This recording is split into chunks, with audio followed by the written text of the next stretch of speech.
모든 여군이 알고 있는 비밀이었습니다. 저희는 입 밖으로 꺼내지 못할 뿐이었죠. 북한 여군 장교가 충격적인 말을 내뱉습니다. 북한 최고 권력자의 특별봉사조. 그곳은 차마 말로는 할 수 없는 지옥 같은 곳이었습니다. 거부하면 일가족 전원 수용소행. 한번 들어가면 다시는 나올 수 없는 곳이었습니다. 그런데 선발된 5명의 여군 장교들. 이들이 상상도 못할 미친 선택을 합니다. 70년 동안 방치된 폐광산 터널. 그녀들의 발길은 그곳으로 향합니다. 120km, 단 48시간. 뒤에서는 추격조가 쫓아오고 앞에는 침수된 터널과 지뢰밭이 기다리고 있었습니다. 한 명이라도 포기하면 전원 죽습니다. 그래도 그녀들은 멈추지 않았습니다. 과연 이들은 자유를 찾을 수 있었을까요? 실화를 바탕으로 재구성한 북한 여성 장교 5명의 목숨을 건 탈북 그 이야기. 지금 바로 시작합니다. 사연 시작에 앞서 시청자님들이 어디서 듣고 계신지 댓글로 남겨주세요. 남겨주신 시청자님께 오늘의 행운과 복을 가득 담아드립니다. 평안남도 순천 여군부대의 이른 새벽이었습니다. 동이 트기 전 어둠이 부대를 감싸고 있었고 병사들은 아직 잠들어 있었습니다. 박소령은 부대 감청실에서 홀로 남한 라디오 주파수를 분석하고 있었습니다. 30살의 정보장교였습니다. 헤드폰 너머로 적의 뉴스 소리가 흘러나왔습니다. 서울의 날씨가 어떻고 경제가 어떻고 하는 이야기들이었습니다. 그녀에게는 그저 분석해야 할 정보일 뿐이었습니다. 매일 똑같이 반복되는 일상이었습니다. 오늘도 어제와 다를 것 없는 하루가 될 줄 알았습니다. 그때까지만 해도 그랬습니다. 그때 부대 정문 쪽에서 엔진 소리가 들려왔습니다. 검은 승용차 한 대가 부대 입구에 멈춰 섰습니다. 차문이 열리고 검은 옷을 입은 남자들이 내렸습니다. 그 순간 부대 전체에 긴장감이 퍼졌습니다. 보위부였습니다. 북한에서 보위부가 찾아온다는 것은 곧 누군가의 인생이 끝난다는 것을 의미했습니다. 아무리 충성을 다해도 아무리 실수 없이 살아도 보위부 앞에서는 모든 것이 무의미했습니다. 그들이 원하면 누구든 잡아갈 수 있었고 누구든 사라지게 만들 수 있었습니다. 병사들 사이로 공포가 번졌습니다. 누가 끌려가는 것인지 모두가 숨을 죽였습니다. 얼마 지나지 않아 긴급 소집 명령이 떨어졌습니다. 박소령, 김중희, 이중희, 최중희, 정소희. 5명 즉시 본부 회의실로 출두하라. 5명의 여성 장교가 지목되었습니다. 박소령은 헤드폰을 벗고 자리에서 일어났습니다. 심장이 빠르게 뛰기 시작했습니다. 무슨 일인지 알 수 없었지만 좋은 일이 아니라는 것만은 확실했습니다. 회의실로 향하는 복도에서 다른 4명과 마주쳤습니다. 김중희는 28살의 통신장교였고 이중희는 27살의 공병장교였습니다. 최중희는 26살의 의무장교였고 정소희는 5명 중 가장 어린 25살의 보급장교였습니다. 모두 각자의 분야에서 능력을 인정받은 엘리트 장교들이었습니다. 그렇기에 더욱 불안했습니다. 왜 하필 자신들 5명인지 누구도 이해할 수 없었습니다. 밀폐된 회의실 문이 열렸습니다. 안에는 보위부 관리가 기다리고 있었습니다. 5명이 들어서자 문이 닫혔습니다. 탈출구가 사라진 느낌이었습니다. 보위부 관리의 눈빛은 차갑고 무표정했습니다. 그가 천천히 붉은색 봉투를 꺼냈습니다. 당 중앙의 공식 문서를 담는 봉투였습니다. 5명의 긴장감이 최고조에 달했습니다. 관리가 입을 열었습니다. 당 중앙 특별 결정을 통보한다. 5명 모두 수령님 만수대 관저 특별봉사조로 선발되었다. 순간 회의실 안의 공기가 얼어붙었습니다. 5명의 얼굴이 하얗게 질렸습니다. 누구도 입을 열지 못했습니다. 숨소리조차 들리지 않았습니다. 특별봉사조. 그것이 무엇을 의미하는지 모르는 여군은 없었습니다. 겉으로는 영광스러운 선발이라고 포장되어 있었지만 실상은 달랐습니다. 한번 들어가면 다시는 나올 수 없는 곳이었습니다. 젊은 여성들의 청춘과 존엄이 짓밟히는 곳이었습니다. 권력자들의 놀이개가 되어 인생이 끝나는 곳이었습니다. 입 밖으로 꺼낼 수 없을 뿐 모든 여군이 알고 있는 공공연한 비밀이었습니다. 보위부 관리가 말을 이었습니다. 48시간 후에 평양행 군용기에 탑승한다. 준비하도록. 잠시 말을 끊었다가 그가 차갑게 덧붙였습니다. 만약 거부하거나 도주할 경우 본인은 물론이고 가족 전원이 정치범 수용소로 보내진다. 명심하라. 그 한마디가 5명의 가슴에 비수처럼 꽂혔습니다. 선택권은 없었습니다. 명령에 따르면 자신의 인생이 끝나고 거부하면 사랑하는 가족이 지옥으로 끌려갑니다. 어느 쪽을 선택해도 파멸이었습니다. 이것이 이 나라에서 여성으로 살아간다는 것의 의미였습니다. 보위부가 떠난 뒤에도 5명은 한동안 아무 말도 하지 못했습니다. 무거운 침묵이 회의실을 짓눌렀습니다. 누군가는 손을 떨었고 누군가는 눈물을 참느라 입술을 깨물었습니다.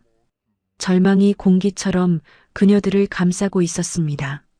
한참 후에 먼저 입을 연 것은 박소령이었습니다. 그녀의 목소리는 낮았지만 단단했습니다. 우리에게 남은 시간은 48시간입니다. 김중희가 떨리는 목소리로 되물었습니다. 도망칠 곳이 어디 있습니까? 이 나라 어디를 가도 보위부의 손이 닿지 않는 곳이 없습니다. 국경은 삼엄하게 막혀 있고 탈북하다 잡히면 총살입니다. 박소령이 고개를 들었습니다. 그녀의 눈빛이 결연하게 빛났습니다. 있습니다. 길이 있습니다. 모두가 박소령을 바라봤습니다. 3달 전 박소령은 문서고를 정리하다가 우연히 오래된 지도 하나를 발견했습니다. 6.25 전쟁 당시에 사용되었던 극비 지도였습니다. 그 지도에는 평안남도에서 강원도까지 연결된 지하 터널이 표시되어 있었습니다. 일제강점기에 석탄을 운반하기 위해 만들어진 폐광산 터널이었습니다. 70년 넘게 아무도 사용하지 않은 채 방치된 길이었습니다. 그 터널을 통하면 남한으로 갈 수 있습니다. 순천에서 강원도 철원까지 직선거리로 약 120km입니다. 48시간 안에 주파할 수 있습니다. 모두가 숨을 멈췄습니다. 남한. 그것은 감히 입에 담는 것조차 반역이 되는 금지된 단어였습니다. 꿈에서나 상상해 볼 수 있는 다른 세계였습니다. 하지만 지금 이 순간 그것만이 유일한 희망이었습니다. 이중희가 조심스럽게 물었습니다. 70년이나 방치된 터널이 아직 통과 가능하겠습니까? 무너진 곳도 있을 텐데요. 위험 구간이 분명히 있을 겁니다. 하지만 불가능하지는 않습니다. 공병 출신인 당신이 도와주면 됩니다. 정소희가 눈물을 닦으며 말했습니다. 5명 중 가장 어린 그녀였지만 목소리는 단호했습니다. 함께 가겠습니다. 끝까지요. 여기 남아서 죽느니 탈출하다 죽는 게 낫습니다. 5명이 서로의 손을 맞잡았습니다. 차가웠던 손들이 서로의 온기를 나누었습니다. 이 순간부터 그녀들은 생사를 함께하는 운명 공동체가 되었습니다. 박소령이 말했습니다. 오늘 밤 자정에 부대 뒤편 페타냐코에서 만납시다. 그때까지 절대로 아무렇지 않은 척 평소처럼 행동해야 합니다. 조금이라도 눈치채이면 끝입니다. 5명은 각자의 자리로 흩어졌습니다. 남은 시간 동안 평소와 다름없이 일과를 수행했습니다. 하지만 겉으로 태연한 척해도 가슴속에서는 폭풍이 몰아치고 있었습니다. 저녁 점호 시간이 되었습니다. 줄을 서 있던 정소희의 눈가에 눈물이 맺혔습니다. 고향에 계신 어머니 얼굴이 떠올랐습니다. 다시는 볼 수 없을지도 모른다는 생각에 가슴이 미어졌습니다. 옆에 서 있던 최중희가 아무 말 없이 그녀의 손을 꼭 잡아주었습니다. 말은 필요 없었습니다. 밤이 깊어갔습니다. 박소령은 막사 침대에 누워 서랍 속에 숨겨둔 낡은 지도를 꺼냈습니다. 어둠 속에서 손가락으로 경로를 더듬으며 머릿속에 새겼습니다. 순천을 출발해서 맹산과 양덕을 거쳐 세포에서 방향을 틀어 철원까지 120km의 지하 터널 경로를 완벽하게 외웠습니다. 밤 11시 45분, 약속된 시간이 다가왔습니다. 한 명씩 차례로 막사를 빠져나왔습니다. 발소리를 죽이고 숨을 참으며 그림자처럼 움직였습니다. 경비병의 눈을 피해 부대 뒤편으로 향했습니다. 페탄약고의 녹슨 철문이 삐걱거리며 열렸습니다. 어둠 속에서 5개의 그림자가 하나로 모였습니다. 박소령이 작은 손전등을 켜며 나지막이 말했습니다. 이제 돌아갈 길은 없습니다. 우리 5명이 한 몸입니다. 한 명이라도 흔들리면 전원 죽습니다. 각오되셨습니까? 어둠 속에서 4개의 고개가 끄덕였습니다. 48시간의 사투가 시작되었습니다. 페탄약고 안은 오랫동안 사람의 손길이 닿지 않은 곳이었습니다. 곰팡내와 먼지 냄새가 코를 찔렀습니다.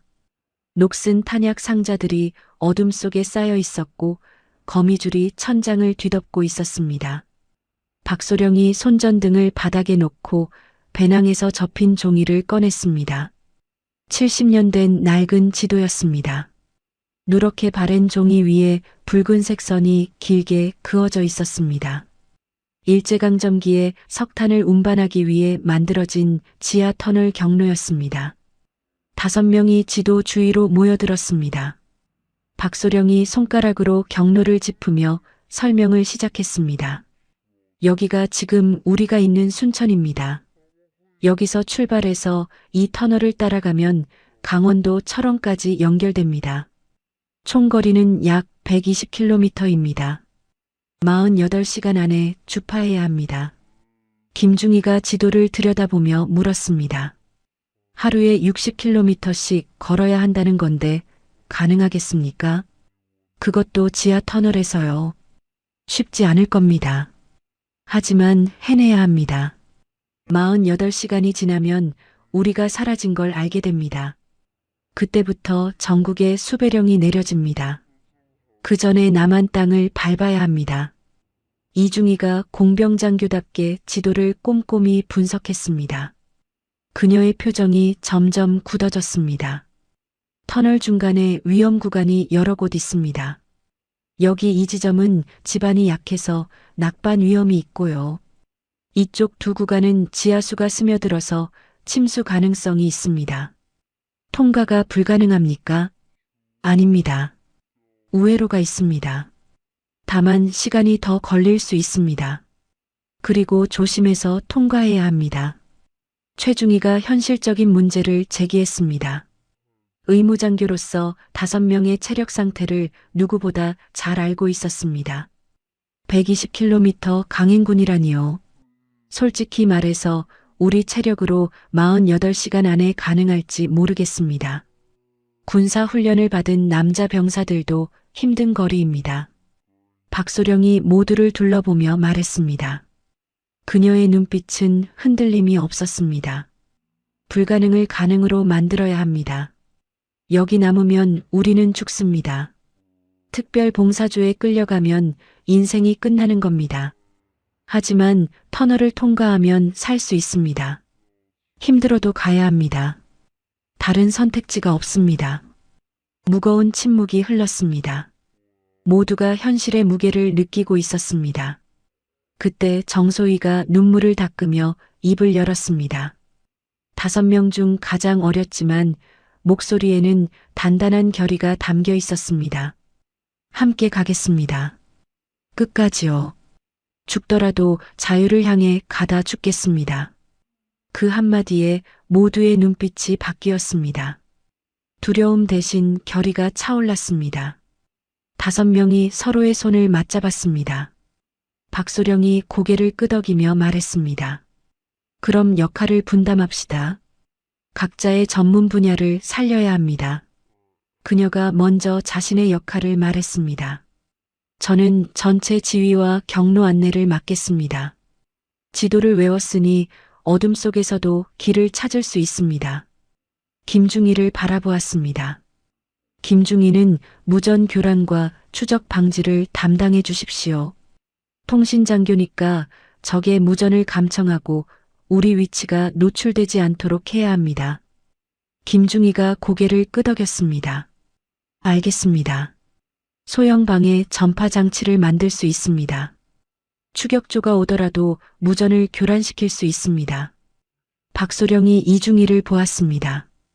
이중희는 폐광산 구조 분석과 안전 확보를 맡아주십시오. 공병이니까 터널 상태를 판단하고 위험 구간을 통과하는 방법을 찾아야 합니다. 제가 필요한 장비를 챙기겠습니다. 로프와 안전고리 헬멧 손전 등이 필요합니다. 최중희 차례였습니다. 최중희는 응급의료와 체력 관리를 담당해 주십시오.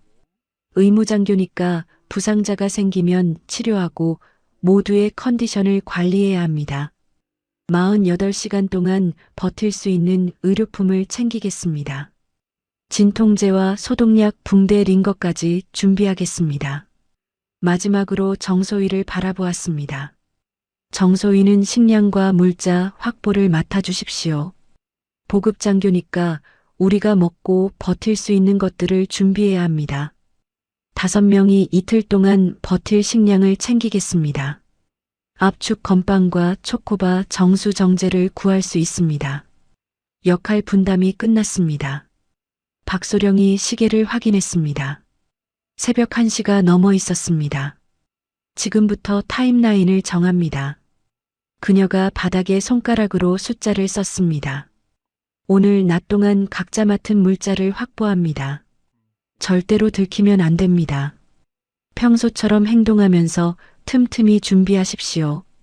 모두가 고개를 끄덕였습니다. 내일 밤 자정에 다시 여기서 만납니다. 그때 탈출을 시작합니다. 48시간 카운트다운이 시작되는 겁니다. 박소령이 모두를 둘러보았습니다. 오늘 하루가 가장 중요합니다. 조금이라도 의심받으면 끝입니다. 표정 관리하고 평소처럼 행동하십시오. 긴장하면 얼굴에 나타납니다. 정소희가 불안한 목소리로 물었습니다. 만약 물자를 구하다가 들키면 어떻게 합니까? 들키면 안 됩니다. 박소령의 대답은 단호했습니다. 한 명이라도 발각되면 5명 모두 끝입니다. 가족들까지 연루됩니다. 무슨 일이 있어도 들키면 안 됩니다. 무거운 침묵이 흘렀습니다. 모두가 책임감의 무게를 느꼈습니다. 박소령이 마지막으로 말했습니다. 우리는 이제 한 몸입니다. 5명 중 누구 하나라도 포기하면 전원 죽습니다. 하지만 끝까지 함께하면 모두 살 수 있습니다. 믿어도 되겠습니까? 4명이 동시에 대답했습니다. 믿습니다. 박소령이 손전등을 껐습니다. 어둠 속에서 5명이 일어섰습니다. 그럼 각자 막사로 돌아갑니다. 내일 밤 자정에 다시 만납시다. 한 명씩 차례로 패탄약고를 빠져나갔습니다. 어둠 속으로 사라지는 그림자들. 아무도 뒤돌아보지 않았습니다. 박소령은 마지막으로 남아 지도를 다시 접었습니다. 가슴에 품고 어둠 속으로 걸어나갔습니다. 막사로 돌아온 5명은 각자의 침대에 누웠습니다. 하지만 아무도 잠들지 못했습니다. 천장을 바라보며 같은 생각을 했습니다. 내일이 되면 모든 것이 시작됩니다. 성공하면 자유이고 실패하면 죽음입니다. 선택지는 없었습니다. 오직 앞으로 나아가는 것만이 살 길이었습니다. 새벽 5시에 기상 나팔이 울렸습니다. 5명 모두 평소처럼 침대에서 일어났습니다. 간밤에 한숨도 자지 못했지만 피곤한 기색을 내비칠 수 없었습니다. 오늘 하루가 모든 것을 결정하는 날이었습니다. 조금이라도 이상한 낌새를 보이면 끝이었습니다. 아침 점호가 끝나고 각자 맡은 임무를 시작했습니다. 박소령은 문서고로 향했습니다. 정보장교로서 문서고 출입은 자연스러운 일이었습니다. 안으로 들어가 문을 닫은 뒤 서랍에서 지도를 꺼냈습니다. 복사할 수는 없었습니다. 흔적이 남으면 안 되었습니다. 머릿속에 완벽하게 새겨야 했습니다. 1시간 넘게 지도를 들여다보았습니다.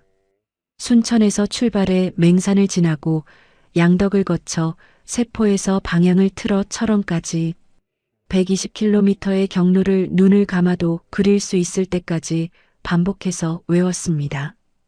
분기점마다 어느 쪽으로 가야 하는지, 위험 구간이 어디인지 모든 것을 머릿속에 각인했습니다. 김중희는 통신실에 있었습니다. 평소처럼 장비 점검을 하는 척하며 폐부품들을 모았습니다. 고장난 무전기에서 부품을 빼내고 버려진 회로 기판에서 쓸만한 것들을 골랐습니다. 아무도 관심 갖지 않는 폐품들이었습니다. 점심시간을 이용해 숙소에서 조립을 시작했습니다. 손가락 2마디 크기의 작은 장치가 완성되었습니다. 소형방의 전파 발생기였습니다. 출력은 약했지만 가까운 거리에서 무전을 교란시키기에는 충분했습니다. 추격조가 오더라도 서로 연락하지 못하게 만들 수 있었습니다. 이중희는 공병 창고로 갔습니다. 터널 통과에 필요한 장비들을 챙겨야 했습니다. 창고 관리 병사에게 훈련용 장비를 점검한다고 말했습니다. 의심하는 기색은 없었습니다. 로프 3타레와 안전고리 5개를 배낭에 넣었습니다. 헬멧 5개와 장갑 5켤레도 챙겼습니다.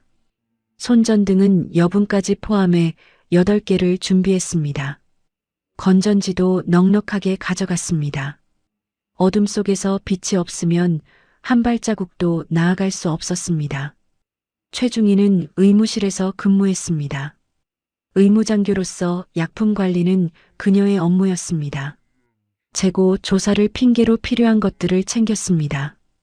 진통제 2통과 소독약 해열제를 가져갔습니다. 붕대와 거즈 반창고도 넉넉히 챙겼습니다. 48시간 동안 무슨 일이 생길지 몰랐습니다. 링거 2개와 비타민 주사도 가방에 넣었습니다. 탈수나 저혈당이 오면 쓸 수 있었습니다. 정소희는 식량 창고를 담당했습니다. 보급장교로서 식량 관리 장부를 작성하는 것은 일상적인 업무였습니다. 장부를 조작하며 물자를 빼돌렸습니다. 압축 건빵 12끼분을 챙겼습니다. 5명이 이틀 동안 먹을 양이었습니다. 초코바 20개와 정수 정제도 가져갔습니다. 물은 터널 안에서 구할 수 있을지 몰랐기 때문에 정수 정제가 반드시 필요했습니다. 오전 10시가 되었습니다. 부대 입구에 다시 검은 승용차가 나타났습니다. 보이부였습니다.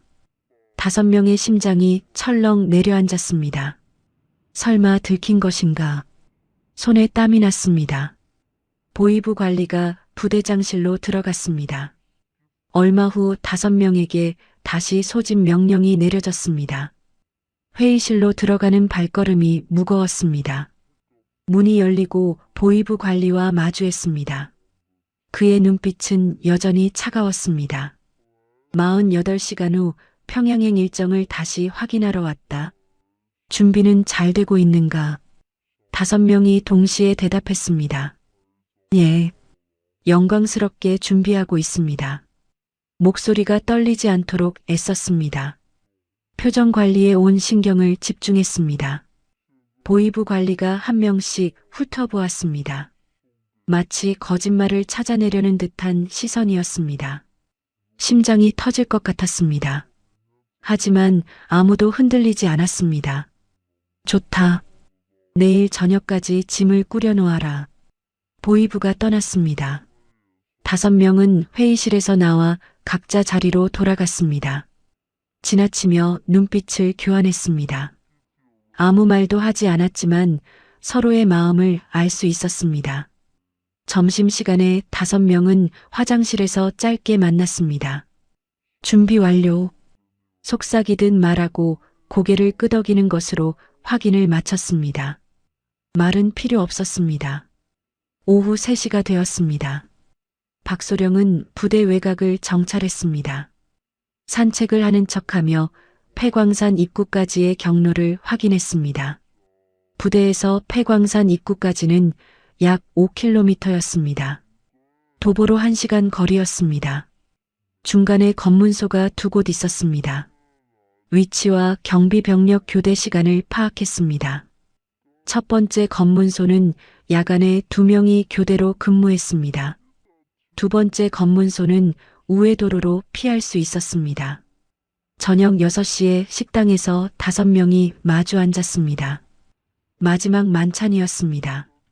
내일이면 이 부대를 떠나게 됩니다.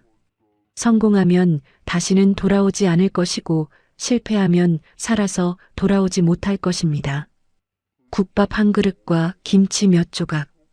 평범한 저녁이었습니다. 하지만 5명의 마음은 평범하지 않았습니다. 서로를 바라보며 눈빛으로 격려했습니다. 말하지 않아도 알 수 있었습니다. 우리는 해낼 수 있다고. 밤 9시가 되었습니다. 각자 막사로 돌아갔습니다. 박소령은 침대에 누워 배낭을 확인했습니다. 지도는 이미 머릿속에 있었습니다. 손전등과 여분의 건전지 나침반을 챙겼습니다. 군복 안에 여러 겹의 옷을 껴입었습니다. 지하 터널은 춥고 습할 것입니다. 다른 4명도 각자 준비한 물자를 배낭에 넣었습니다. 들키지 않도록 조심스럽게. 심장은 계속 빠르게 뛰었습니다. 밤 11시가 되었습니다. 박소령은 시계를 확인했습니다. 1시간 남았습니다. 손이 떨렸습니다. 깊게 심호흡을 했습니다. 지금까지 준비한 모든 것이 1시간 후에 시작됩니다. 자정이 되었습니다. 한 명씩 막사를 빠져나왔습니다. 발소리를 죽이고 숨을 참으며 어둠 속으로 사라졌습니다. 경비병의 눈을 피해 부대 뒤편으로 향했습니다. 폐차량 보관소에 5개의 그림자가 모였습니다. 박소령이 작게 말했습니다. 전원 집결 완료. 물자 확인하겠습니다. 한 명씩 배낭을 열어 준비물을 확인했습니다. 모든 것이 갖춰져 있었습니다. 박소령이 고개를 끄덕였습니다. 48시간 카운트다운 시작합니다. 지금부터 우리는 탈영병입니다. 잡히면 죽습니다. 하지만 포기하지 않으면 살 수 있습니다. 5명이 서로를 바라보았습니다. 두려움과 결의가 뒤섞인 눈빛이었습니다. 출발합니다. 5개의 그림자가 어둠 속으로 움직이기 시작했습니다. 48시간의 사투가 본격적으로 시작되었습니다. 자정을 5분 지나 폐차량 보관소에서 5명이 최종 점검을 마쳤습니다. 박소령이 낮은 목소리로 말했습니다. 이제 출발합니다. 폐광산 입구까지 5km입니다. 중간에 검문소가 있습니다. 통과 방법은 제가 준비했습니다. 그때 김중희가 주머니에서 무언가를 꺼냈습니다. 작은 열쇠였습니다. 이게 뭡니까? 군용 지프 열쇠입니다. 3달 전부터 복제해뒀습니다. 모두가 놀랐습니다. 아무도 예상하지 못한 준비였습니다. 걸어서 가면 1시간이 넘게 걸립니다. 지프를 타면 15분이면 됩니다. 체력도 아끼고 시간도 벌 수 있습니다. 박소령이 고개를 끄덕였습니다. 좋습니다.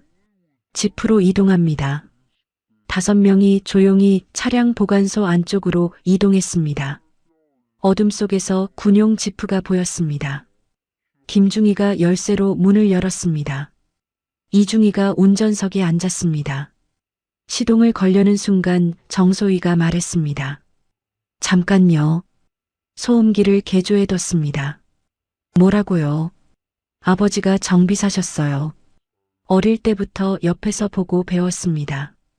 엔진 소음을 절반으로 줄였습니다. 정소희가 작게 웃었습니다. 그 미소 속에 돌아가신 아버지에 대한 그리움이 담겨 있었습니다. 이중희가 시동을 걸었습니다. 엔진 소리가 평소보다 훨씬 작았습니다.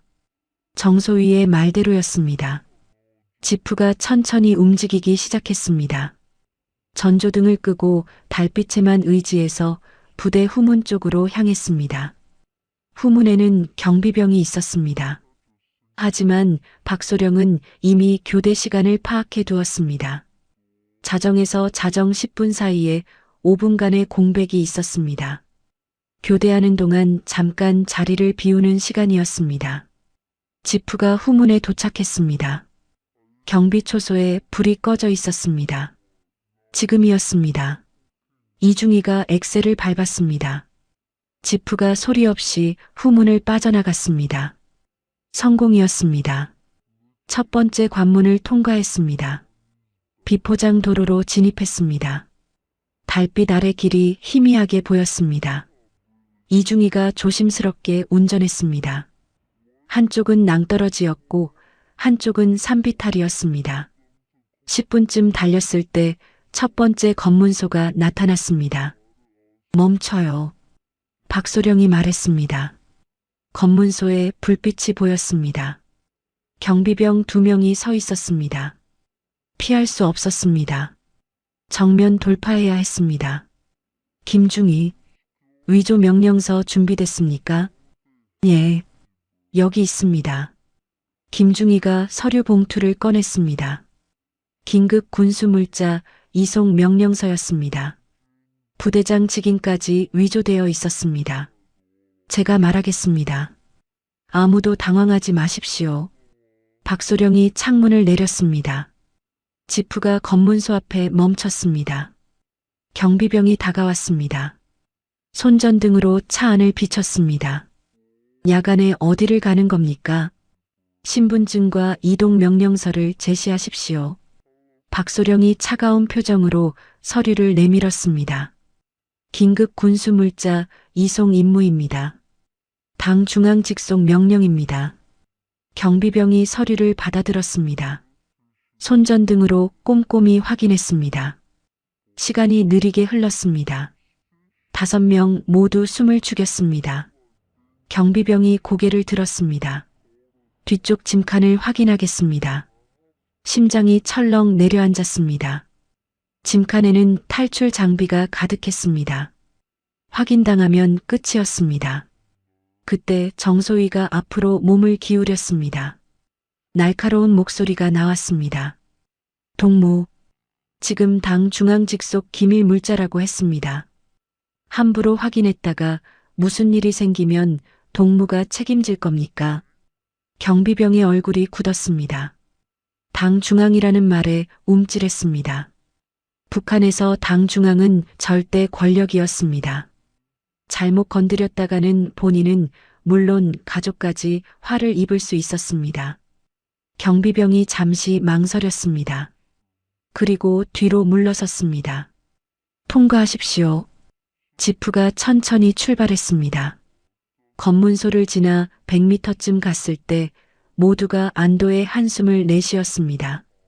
정소희, 잘했습니다. 박소령이 말했습니다. 정소희의 손이 떨리고 있었습니다. 긴장이 풀린 것이었습니다. 두 번째 검문소는 우회했습니다. 박소령이 정찰해둔 비포장 산길을 이용했습니다. 길이 좁고 험했습니다. 지프가 심하게 흔들렸습니다. 하지만 아무도 불평하지 않았습니다. 새벽 2시가 되었습니다. 지프가 숲속에 멈췄습니다. 폐광산 입구 500m 전방이었습니다. 더 이상 차로는 갈 수 없었습니다. 여기서 내립니다. 차량은 여기 숨깁니다. 5명이 내려서 나뭇가지로 지프를 위장했습니다. 멀리서 보면 숲풀처럼 보일 것입니다. 배낭을 메고 도보 이동을 시작했습니다. 손전등은 최소한만 켜고 달빛에 의지했습니다. 발소리를 죽이며 조심스럽게 걸었습니다. 새벽 2시 30분에 폐광산 입구에 도착했습니다. 70년 동안 방치된 흔적이 역력했습니다. 녹슨 철문이 서 있었고 그 주변으로 잡초가 무성하게 자라 있었습니다. 거미줄이 입구를 뒤덮고 있었습니다. 이중이가 다가가서 철문을 살폈습니다. 자물쇠가 녹슬었습니다. 부술 수 있습니다. 공병 도구를 꺼내 자물쇠에 대고 힘을 주었습니다. 녹슨 쇠가 부서지는 소리가 났습니다. 철문이 삐걱거리며 열렸습니다. 안쪽에서 차갑고 습한 공기가 밀려왔습니다. 칠흑 같은 어둠이 펼쳐져 있었습니다. 손전등을 켜자 거대한 터널이 나타났습니다. 천장 높이가 10m는 되어 보였습니다. 5명이 터널 입구에 섰습니다. 박소령이 뒤를 돌아보았습니다. 멀리 부대 쪽에서 희미한 불빛이 보였습니다. 이제 저곳으로 다시는 돌아가지 않을 것입니다. 이제 돌아갈 수 없습니다. 박소령이 말했습니다. 앞으로 45시간 안에 120km를 가야 합니다. 쉽지 않을 겁니다. 하지만 포기하지 않으면 반드시 해낼 수 있습니다. 5명이 서로를 바라보았습니다. 두려움이 있었지만 결의가 더 강했습니다. 출발합니다.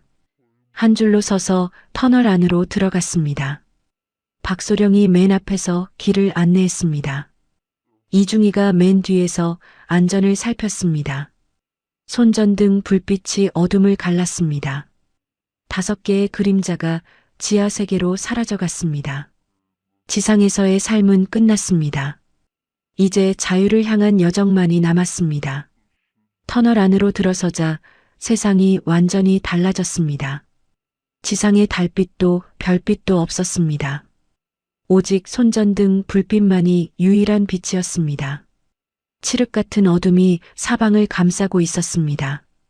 손전등을 끄면 눈앞에 손을 가져다 대도 보이지 않을 정도였습니다. 공기가 달랐습니다. 탁하고 습했습니다. 곰팡내와 흙냄새가 코를 찔렀습니다. 70년 동안 갇혀있던 공기였습니다. 최중희가 먼저 경고했습니다. 천천히 호흡하세요. 산소 농도가 낮습니다. 급하게 움직이면 어지러울 수 있습니다. 배낭에서 마스크를 꺼내 나눠주었습니다. 5명이 마스크를 착용했습니다. 터널 바닥에는 오래된 철로가 깔려 있었습니다. 녹이 슬어 붉은색으로 변해 있었습니다. 일제강점기에 석탄을 운반하던 수레가 다니던 길이었습니다. 철로 사이사이에 자갈이 깔려 있었고 군데군데 물웅덩이가 고여 있었습니다. 박소령이 앞장서서 걸었습니다. 머릿속에 새긴 지도를 떠올리며 방향을 잡았습니다. 이 철로를 따라가면 됩니다. 첫 번째 분기점까지 약 20km입니다. 5명이 한 줄로 걸었습니다. 발소리가 터널벽에 부딪혀 울렸습니다. 물방울 떨어지는 소리가 간간히 들렸습니다.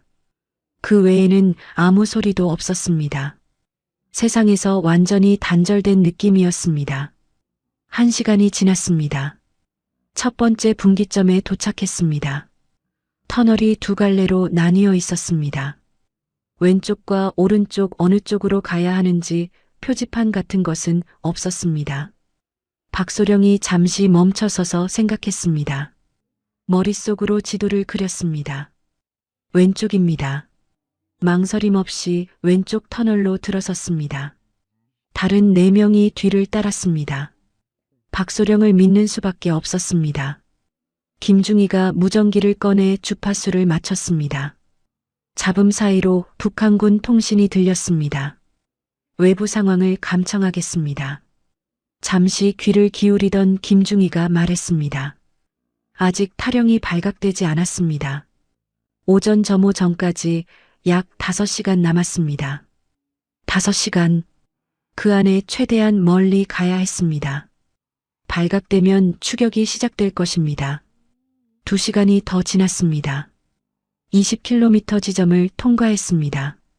갑자기 천장에서 물방울이 뚝뚝 떨어지기 시작했습니다. 처음에는 몇 방울이었는데 점점 많아졌습니다. 바닥에 물이 고이기 시작했습니다.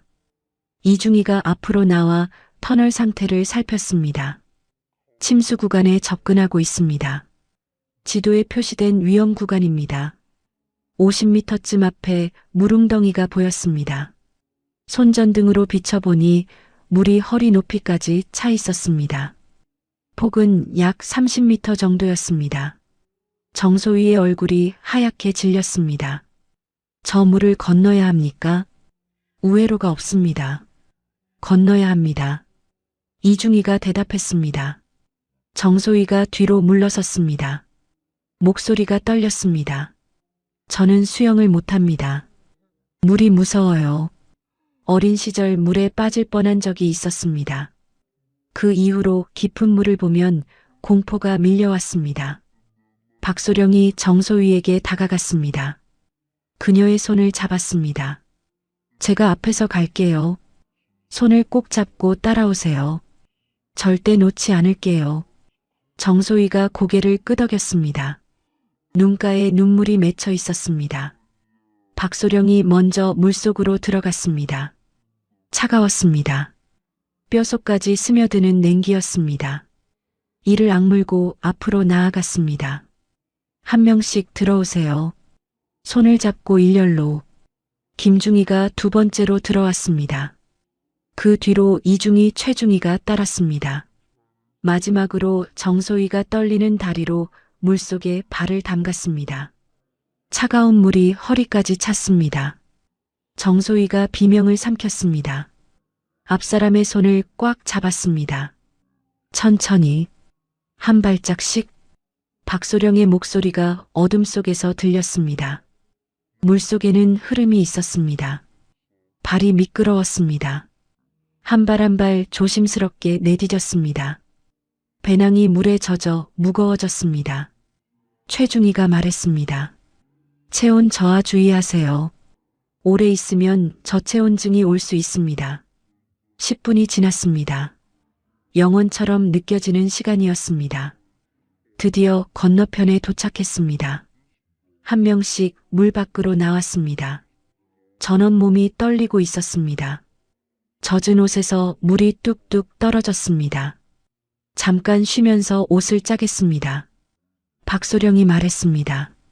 5명이 젖은 옷을 짜내고 마른 옷으로 갈아입었습니다. 체온을 유지하는 것이 중요했습니다. 정소희가 배낭에서 비상식량을 꺼냈습니다. 압축 건빵과 초코바를 나눠주었습니다. 물 한 모금씩 마셨습니다. 잠깐이지만 소중한 휴식이었습니다. 다시 출발했습니다. 4시간이 지났습니다. 50km 지점에 도달했습니다. 절반을 온 것입니다. 그때 김중희의 무전기에서 다급한 목소리가 흘러나왔습니다. 긴급 상황입니다. 모두가 멈춰 섰습니다. 김중희가 무전기에 귀를 기울였습니다. 얼굴이 점점 굳어졌습니다.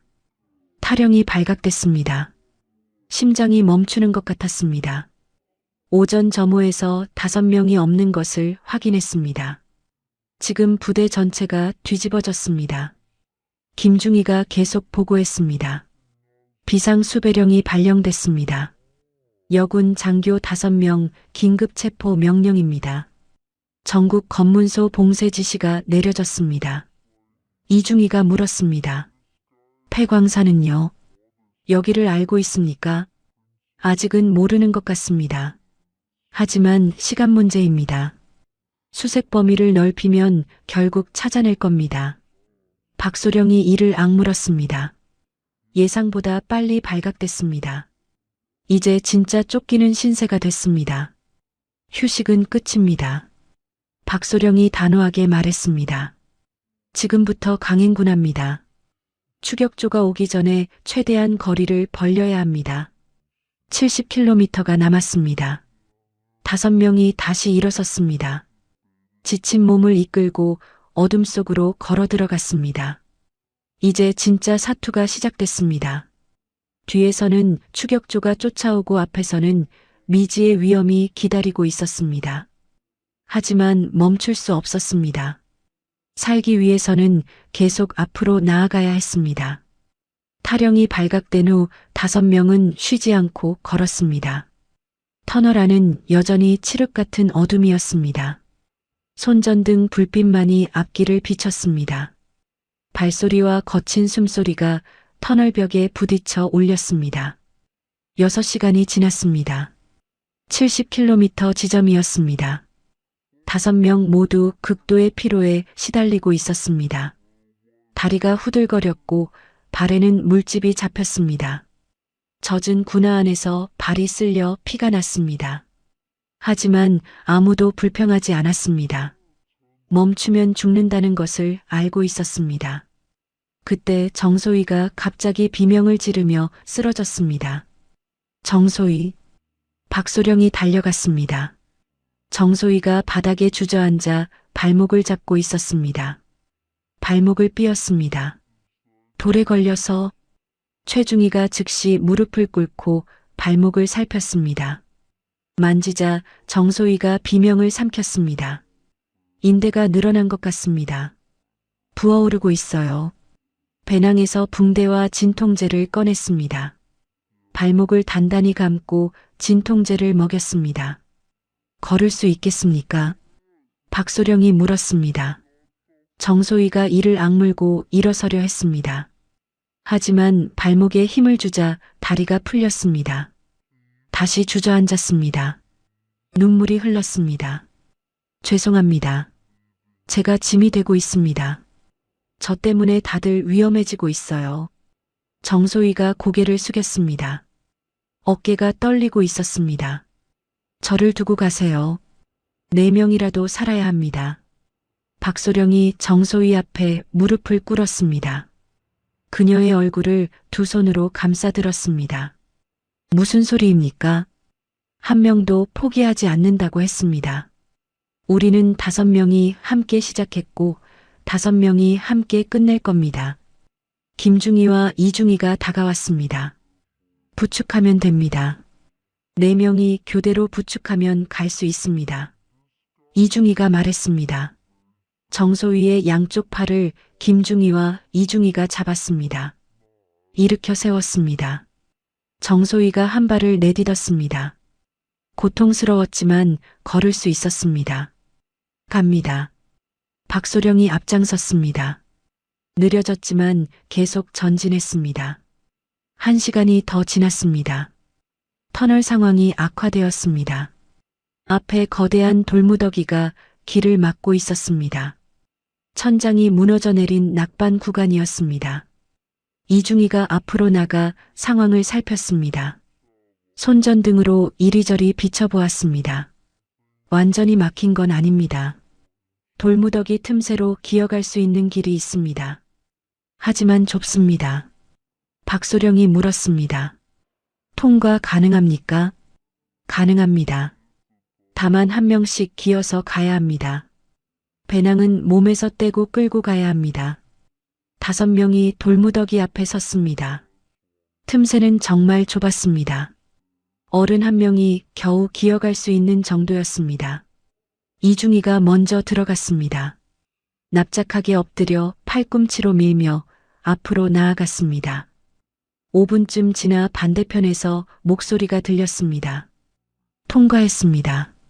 1명씩 오세요. 김중희가 2번째로 들어갔습니다. 그 다음 최중희가 따랐습니다. 정소희 차례가 되었습니다. 부상당한 발목으로 기어가야 했습니다.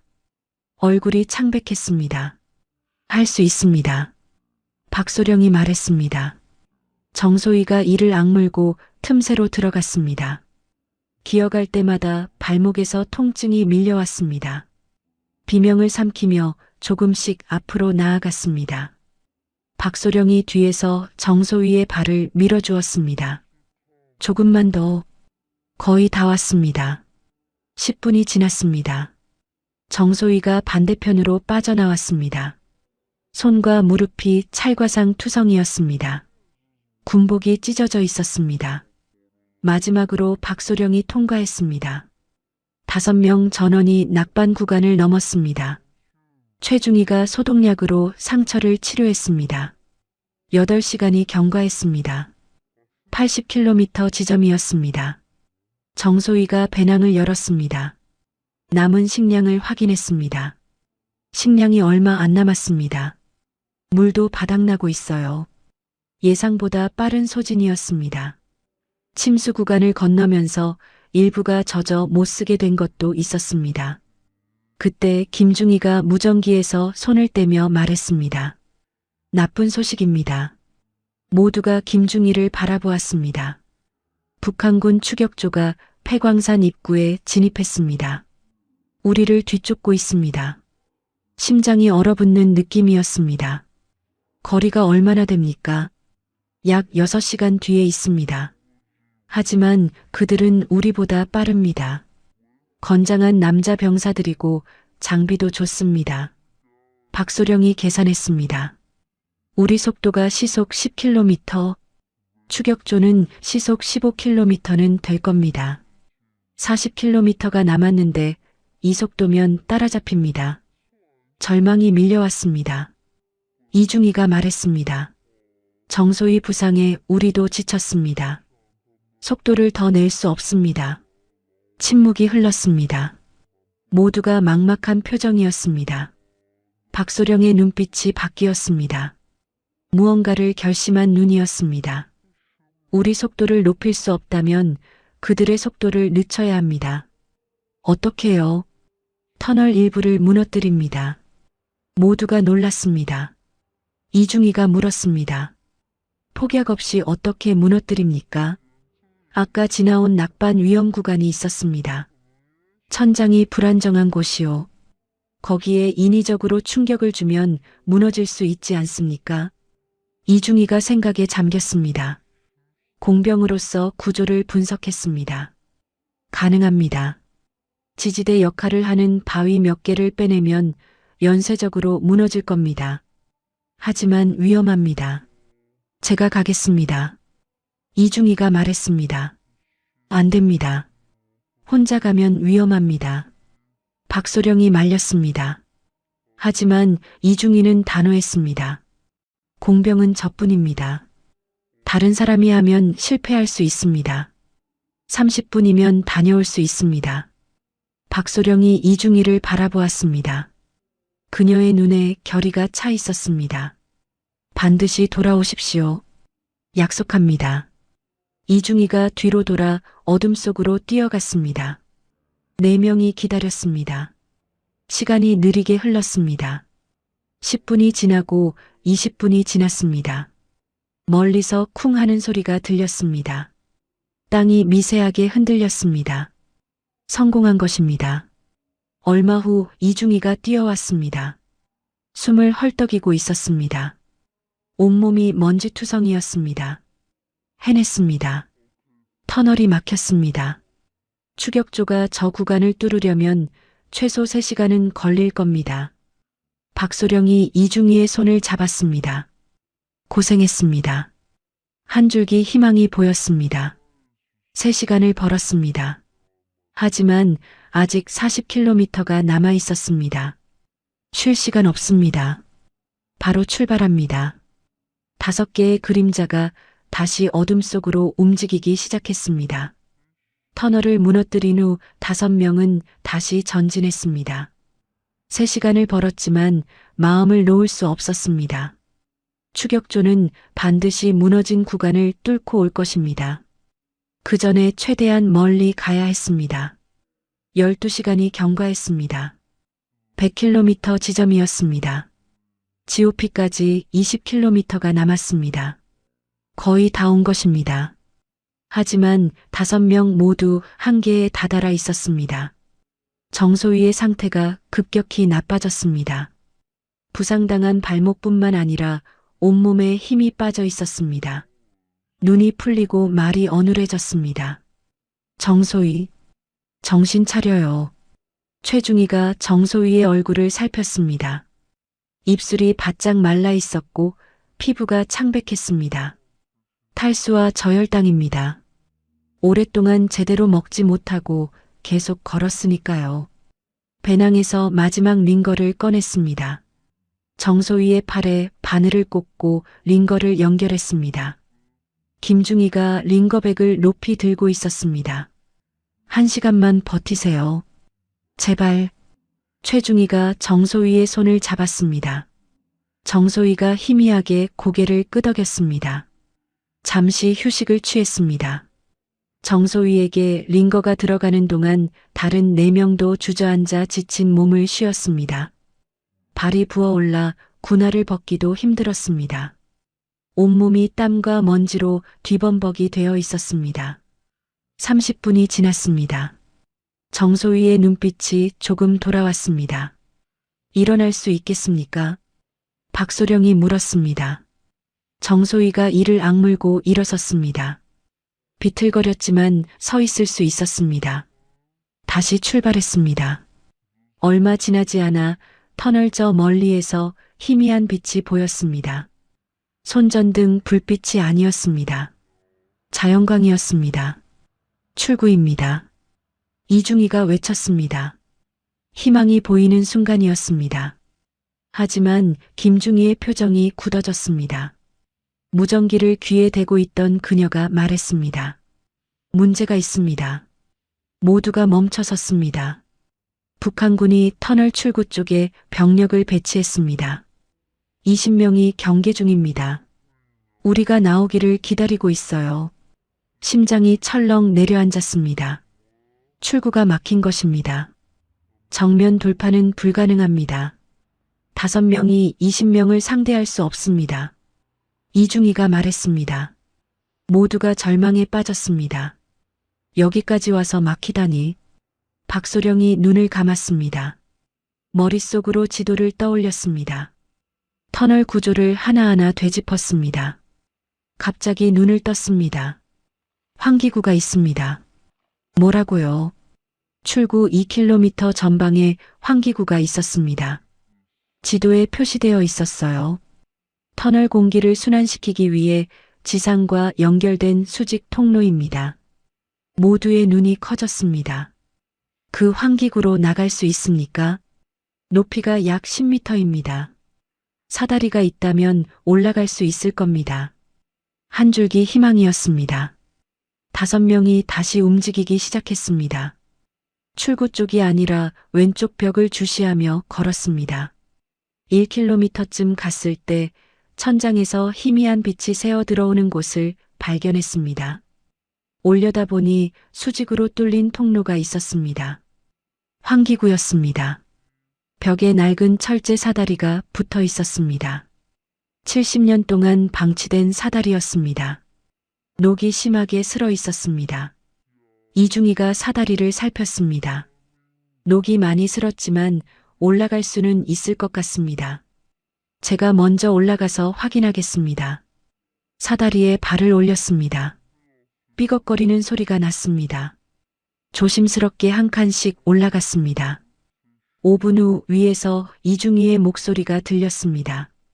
지상과 연결되어 있습니다. 출구는 숲속입니다.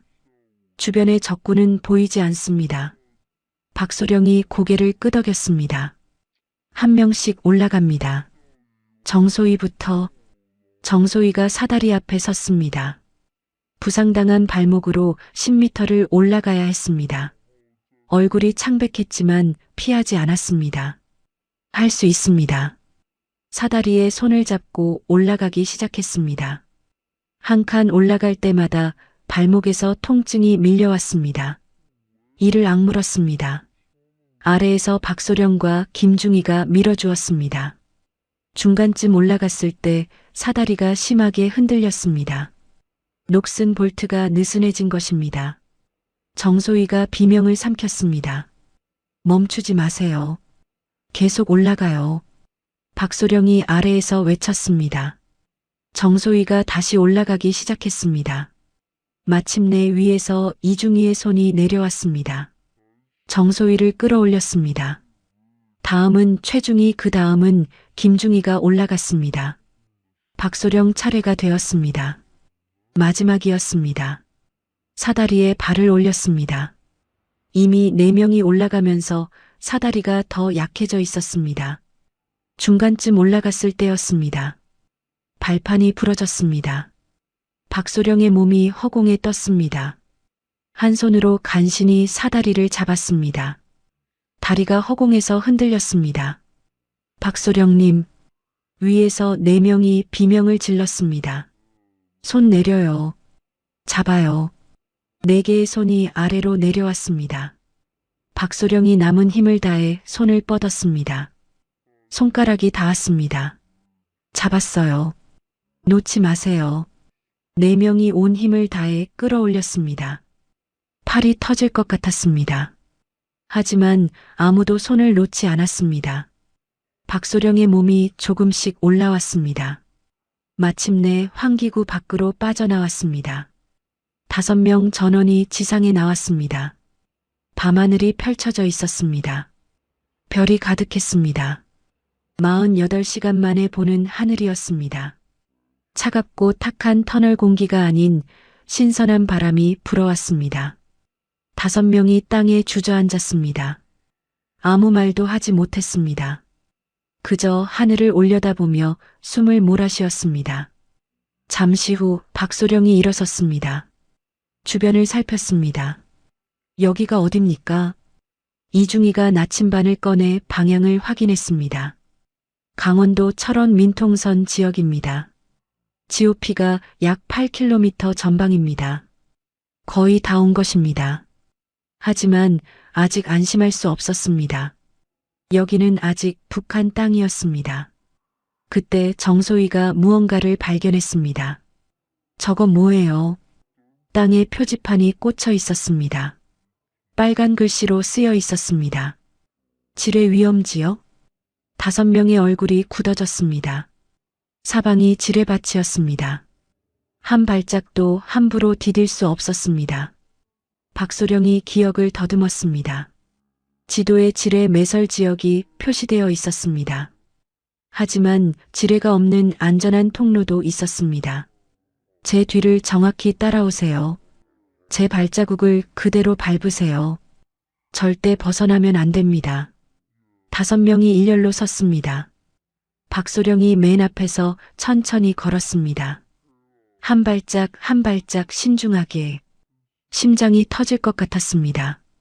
발을 내디딜 때마다 폭발할지 모른다는 공포가 밀려왔습니다. 30분 동안 2km를 이동했습니다. 저 멀리 불빛이 보였습니다. GOP 초소의 불빛이었습니다. 정소희의 눈에서 눈물이 흘렀습니다. 저기예요. 저기가 자유예요. GOP 초소의 불빛이 점점 가까워졌습니다. 5명은 지뢰밭을 벗어나 숲속으로 들어섰습니다. 나무 사이로 철책선이 보였습니다. 대한민국과 북한을 가르는 군사분계선이었습니다. 저 철책만 넘으면 자유였습니다. GOP까지 3km가 남았습니다. 5명이 마지막 힘을 짜내며 전진했습니다. 정소희를 김중희와 이중희가 양쪽에서 부축했습니다. 모두가 비틀거렸습니다. 발이 천근만근이었습니다. 하지만 멈출 수 없었습니다. 여기서 멈추면 모든 것이 물거품이 되는 것입니다. 2km를 남겨두고 숲이 끝났습니다. 탁 트인 공간이 나타났습니다. GOP 철책이 눈앞에 보였습니다. 그 순간 강렬한 빛이 5명을 비췄습니다. 서치라이트였습니다. 한국군 GOP에서 쏘는 탐조등이 5명을 정조준하고 있었습니다. 눈을 뜰 수 없을 정도로 밝았습니다. 동시에 확성기 소리가 울려 퍼졌습니다. 정지, 움직이지 마시오. 손을 머리 위로 올리시오. 한국어였습니다. 남한 군인의 목소리였습니다. 5명의 눈에서 동시에 눈물이 흘렀습니다. 박소령이 먼저 2 손을 높이 들어 올렸습니다. 목청껏 외쳤습니다. 투항합니다. 우리는 북한 탈북자입니다. 귀순 의사가 있습니다. 다른 4명도 손을 들어 올렸습니다. 정소희는 무릎을 꿇었습니다. 더 이상 서 있을 힘이 없었습니다. 최중희가 옆에서 부축했습니다. 잠시 후 GOP 쪽에서 움직임이 있었습니다. 무장한 한국군 병사들이 천천히 다가왔습니다. 총을 겨눈 채 신중하게 접근했습니다. 무기 소지 여부를 확인하겠습니다. 움직이지 마십시오. 병사들이 5명을 수색했습니다. 무기는 없었습니다. 배낭 안에는 남은 식량과 의료품 손전 등뿐이었습니다. 박소령이 군복깃을 열어 계급장을 보여주었습니다. 우리는 북한 인민군 여성 장교 5명입니다. 소령 1명, 중위 3명, 소위 1명입니다. 48시간 동안 폐광산 터널을 통해 왔습니다. 병사들이 서로 눈빛을 교환했습니다. 이런 경우는 처음이었습니다. 한 명이 무전기를 들었습니다. GOP 72, 본부 응답하십시오. 북한군 여성 장교 5명이 귀순 의사를 표명했습니다. 지시 바랍니다. 잠시 후 무전기에서 응답이 왔습니다. 신원 확인 후 GOP 내부로 인도하라는 지시였습니다. 10분 후 GOP 부대장이 직접 나왔습니다. 중령 계급장을 달고 있었습니다. 5명의 신원을 1차 확인했습니다. 북한 인민군 장교가 맞습니까? 예, 그렇습니다. 귀순 동기가 무엇입니까? 박소령이 대답했습니다. 특별봉사조로 선발되어 평양으로 끌려갈 처지였습니다. 거부하면 가족이 수용소로 보내지고 따르면 우리 인생이 끝나는 상황이었습니다. 살기 위해 탈출했습니다. 부대장의 표정이 미묘하게 변했습니다. 특별봉사조가 무엇인지 그도 알고 있었습니다. 알겠습니다. 우선 GOP 안으로 들어가십시오. 상세한 조사는 합동신문본부에서 진행될 것입니다. 5명이 한국군의 안내를 받으며 GOP 철책 안으로 들어갔습니다. 철책을 넘는 순간이었습니다.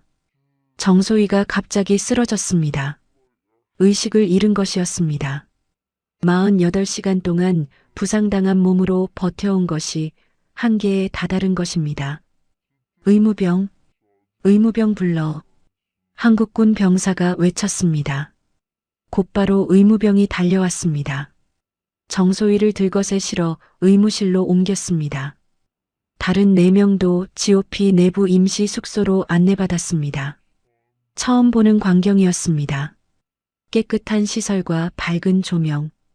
북한 부대와는 완전히 달랐습니다. 따뜻한 물이 담긴 대야가 제공되었습니다. 깨끗한 수건과 군용 담요도 받았습니다. 48시간 동안 씻지 못하고 땀과 먼지에 절어있던 몸을 닦았습니다. 따뜻한 물이 피부에 닿자 눈물이 났습니다. 1시간 후 의무실에서 연락이 왔습니다. 정소희가 의식을 회복했다는 소식이었습니다. 탈수와 저혈당 그리고 발목 부상이 심했지만 생명에는 지장이 없었습니다. 4명이 의무실로 달려갔습니다. 정소희가 침대에 누워 있었습니다. 얼굴에 핏기가 돌아와 있었습니다. 링거가 연결되어 있었고 발목에는 깁스가 되어 있었습니다. 정소희. 박소령이 침대 옆에 앉았습니다. 정소희가 눈을 떴습니다. 우리 해냈습니까? 해냈습니다. 여기가 대한민국입니다. 정소희의 눈에서 눈물이 흘렀습니다. 입술이 떨렸습니다. 살았네요. 우리 정말 살았네요. 5명이 손을 맞잡았습니다. 아무 말도 하지 않았습니다. 그저 서로의 손을 잡고 울었습니다. 48시간 동안 참아왔던 모든 감정이 터져나왔습니다. 공포와 고통과 절망, 그리고 마침내 찾아온 안도감. 부대장이 들어왔습니다. 5명을 바라보며 말했습니다. 합동신문본부에 연락했습니다. 내일 아침 헬기가 와서 서울로 이송할 예정입니다. 오늘 밤은 여기서 푹 쉬십시오. 박소령이 일어나 경례를 했습니다. 감사합니다. 그날 밤 5명은 GOP 임시 숙소에서 함께 잠들었습니다. 48시간 동안 한숨도 자지 못했습니다. 피로가 파도처럼 밀려왔습니다. 하지만 이번에는 두려움이 아니라 평화로운 잠이었습니다. 더 이상 쫓기지 않아도 되었습니다. 더 이상 숨지 않아도 되었습니다. 다음 날 아침 해가 떴습니다. 하늘에서 헬기 소리가 들렸습니다. 군용 헬기가 GOP에 착륙했습니다. 5명을 서울 합동신문본부로 이송하기 위해 온 것이었습니다. 5명이 헬기에 올랐습니다. 정소희는 들것에 실려 탔습니다. 헬기가 이륙했습니다. 창밖으로 풍경이 펼쳐졌습니다. GOP 철책이 작아졌습니다. 멀리 북쪽 땅이 보였습니다. 다시는 돌아가지 않을 곳이었습니다. 그리고 눈앞에 대한민국 땅이 펼쳐졌습니다. 산과 들, 마을과 도시, 자유로운 땅이었습니다. 박소령이 창밖을 바라보며 중얼거렸습니다. 우리가 해냈다. 옆에 앉은 김중희가 박소령의 손을 잡았습니다. 네, 해냈습니다. 5명의 얼굴에 미소가 번졌습니다. 지옥 같은 48시간이 끝났습니다. 이제 새로운 삶이 시작되는 것입니다. 헬기가 서울을 향해 날아갔습니다. 자유를 향한 여정이 마침내 끝났습니다. 1년이 흘렀습니다. 서울 강남의 한 카페에서 5명의 여성이 테이블에 둘러앉아 있었습니다. 창밖으로 봄 햇살이 쏟아지고 있었습니다. 벚꽃이 흩날리는 거리를 사람들이 오갔습니다. 평화로운 오후였습니다. 박소령이 커피잔을 들며 말했습니다. 아니, 이제는 박지연이라는 새 이름을 가진 여성이었습니다. 1년 전 오늘이었습니다. 우리가 GOP를 넘은 날이요. 다른 4명이 고개를 끄덕였습니다. 1년 전 그날의 기억이 떠올랐습니다. 48시간 동안의 지옥 같은 탈출, 120km 지하 터널, 추격과 공포, 그리고 마침내 찾아온 자유. 김중희였던 김서연이 말했습니다. 그때는 살 수 있을 거라고 생각도 못했어요. 하루하루가 기적 같았습니다. 1년 동안 많은 일이 있었습니다. GOP에서 서울로 이송된 5명은 합동신문본부에서 3개월간 조사를 받았습니다. 신원 확인과 탈북 동기 북한 내부 정보에 대한 신문이 이어졌습니다. 쉽지 않은 시간이었습니다. 하지만 5명은 서로를 의지하며 버텼습니다. 조사가 끝난 후 하나원에 입소했습니다. 하나원은 탈북민들이 남한 사회에 적응하기 위해 교육받는 시설이었습니다. 3개월 동안 대한민국의 역사와 사회제도, 생활 방식을 배웠습니다. 처음에는 모든 것이 낯설었습니다. 자유롭게 말하고 자유롭게 선택하는 것이 어색했습니다. 평생 통제받으며 살아온 사람들에게 자유는 두렵기도 했습니다. 하지만 시간이 지나면서 적응해 갔습니다. 새로운 이름을 받았습니다. 새로운 주민등록번호도 발급받았습니다. 대한민국 국민으로서 새 삶을 시작할 준비가 되었습니다. 하나원을 수료한 후 각자의 길을 찾아 나섰습니다. 박지연은 정보 분석 능력을 인정받아 국가정보원 산하연구소에 취직했습니다. 북한 관련 정보를 분석하는 일이었습니다. 자신이 가장 잘 아는 분야였습니다. 적이었던 나라를 분석하는 것이 아이러니했지만 그녀는 이 일에서 보람을 찾았습니다. 김서연은 통신기술을 살려 IT 회사에 입사했습니다. 처음에는 기술 격차 때문에 힘들었습니다. 북한의 통신기술은 남한에 비해 수십 년 뒤처져 있었습니다. 하지만 밤을 새워 공부했습니다. 1년 만에 실력을 인정받아 팀장 후보로 거론되고 있었습니다. 이중이었던 이수진은 건설회사에서 일하고 있었습니다. 공병 출신답게 구조 분석 능력이 뛰어났습니다. 현장에서 인정받아 프로젝트 매니저로 승진했습니다. 터널을 무너뜨려 추격조를 막았던 경험은 아무에게도 말하지 않았습니다. 하지만 그 경험이 그녀를 강하게 만들었습니다. 최중이었던 최은정은 의료 자격증 시험을 준비하고 있었습니다. 북한에서 의무장교로 근무한 경력은 남한에서 인정받지 못했습니다. 처음부터 다시 시작해야 했습니다. 힘들었지만 포기하지 않았습니다. 올해 안에 간호사 자격증을 딸 예정이었습니다. 그 후에는 간호대학에 편입할 계획이었습니다. 정소위였던 정유진은 대학에 입학했습니다. 25살의 새내기가 되었습니다. 주변 학생들보다 나이가 많았지만 개의치 않았습니다. 배움의 나이가 무슨 상관이냐고 그녀는 말했습니다. 경영학을 전공하며 창업을 꿈꾸고 있었습니다. 발목 부상은 완치되어 이제는 뛸 수도 있었습니다. 카페에서 5명이 이야기꽃을 피웠습니다. 정유진이 말했습니다. 지난주에 꿈을 꿨어요.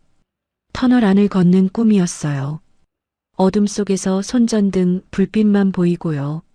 나도 가끔 그런 꿈을 꿔요. 이수진이 대답했습니다.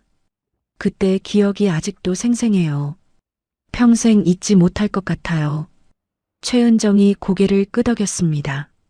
하지만 후회하지 않아요. 그때 탈출하지 않았으면 지금의 우리는 없었을 테니까요. 박지현이 커피잔을 내려놓으며 말했습니다. 맞아요. 우리는 선택했어요. 죽음 앞에서 삶을 선택했어요. 공포 앞에서 희망을 선택했어요. 그 선택이 우리를 여기까지 데려왔어요. 5명이 서로를 바라보았습니다. 1년 전 패탄약고에서 손을 맞잡았던 기억이 떠올랐습니다. 그때는 절망뿐이었습니다. 하지만 지금은 달랐습니다. 각자의 자리에서 새로운 삶을 살고 있었습니다. 김서연이 가방에서 봉투를 꺼냈습니다. 사실 오늘 여러분께 보여드릴 게 있어요. 봉투에서 사진 5장을 꺼냈습니다. 각각 다른 여성의 사진이었습니다. 나이든 여성, 젊은 여성, 어린아이. 이게 뭐예요? 우리 가족들이에요. 북한에 두고 온 가족들이요. 모두가 숨을 멈췄습니다. 어떻게 구한 거예요? 탈북민 네트워크를 통해서요. 우리 가족들 소식을 수소문했어요.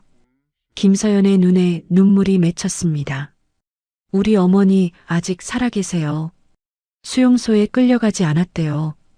우리가 탈북한 후 가족들이 조사를 받았지만 직접적인 연루 증거가 없어서 풀려났대요. 정유진이 사진을 집어들었습니다. 사진 속 여성은 그녀의 어머니였습니다. 어머니, 눈물이 흘렀습니다. 언젠가 다시 만날 수 있을까요? 박지현이 정유진의 손을 잡았습니다. 만날 수 있을 거예요. 반드시요. 통일이 되면 가장 먼저 달려갈 거예요. 5명이 다시 손을 맞잡았습니다. 1년 전처럼 박지현이 말했습니다. 우리 약속해요. 매년 오늘 이 자리에서 만나기로요. 우리가 자유를 찾은 날을 기억하면서요. 4명이 동시에 대답했습니다. 약속해요. 창밖으로 벚꽃이 흩날렸습니다. 봄바람이 불어왔습니다. 5명의 여성이 웃고 있었습니다. 1년 전 그들은 죽음을 각오하고 어둠 속으로 뛰어들었습니다. 120km의 지하 터널을 걸었습니다. 추격과 공포와 싸웠습니다. 그리고 마침내 자유를 찾았습니다. 이제 그들 앞에는 무한한 가능성이 펼쳐져 있었습니다. 새로운 시작이었습니다. 그리고 이것은 끝이 아니라 시작이었습니다. 자유를 향한 여정은 계속될 것입니다. 언젠가 그들의 가족도 자유를 찾는 날이 올 것입니다. 그날까지 5명은 각자의 자리에서 열심히 살아갈 것입니다. 희망을 품고 서로를 믿으며. 안녕하세요. 인생 어울림입니다. 감동적인 이번 영상 가슴 따뜻히 시청하셨나요? 여러분의 생각을 댓글로 남겨주시어 다른 분들과 마음을 나눠주세요. 구독과 좋아요는 사랑입니다. 끝까지 시청해 주셔서 감사드리며 더 좋은 영상으로 다시 찾아뵙겠습니다. 감사합니다. 인생 어울림 드림